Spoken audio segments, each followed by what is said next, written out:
I love the question, what is the difference between an exosome and PRP, PRF, or vampire facial? This is something that comes up a lot in the practice, and you all asked as well on Instagram, so I thought I'd take a quick stab at answering. But before we get into how they're different, I thought it would be great to talk about how they're the same. So first, they're the same because they both are pretty large molecules, and large molecules are things we can't just put directly on the skin and the skin can absorb because they're just too large, and that's just not the way the skin works. So both PRP or PRF and an exosome require direct injection, which on a large surface area like the face and the neck would be very complicated because that would be a lot of injections, or they're perfect to put on topically after something like microneedling or Morpheus 8 when you have a lot of microchannels in the face.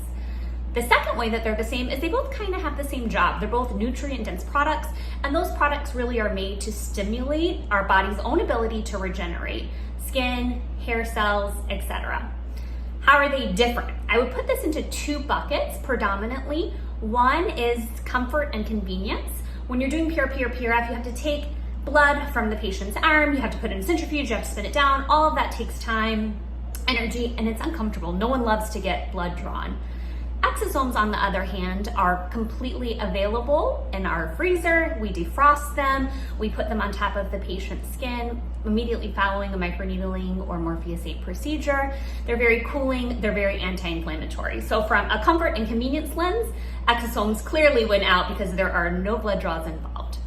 The other way that the exosomes and the PRP or PRF differentiate is that PRP and PRF are very person dependent. So my blood quality and someone else's blood quality, even if we're like similar ages, similar sizes, similar like nutrient density profile and what we eat, it's really difficult to know the quality of that PRP or PRF. Whereas exosomes, on the other hand, are a completely consistent product. Every single time they're going to be the same. They're highly nutrient dense. There's been different studies on them, and there's different quotes out there, but somewhere between 300 and 1,000% more potent than PRP or PRF is where we think exosomes really lie. And so the reason we use exosomes in our product instead of PRP or PRF is because they're perfect for topical after Morpheus 8 and skin pin microneedling, and they are a consistent, high quality product that can really help the body boost its own ability to produce collagen, produce elastin, while offering some anti-inflammatory properties after a procedure. And that helps with downtime, which when someone comes to me and downtime is a big concern, we always talk about exosomes. Hope that was helpful. If you have any more questions about them, I'm happy to answer them.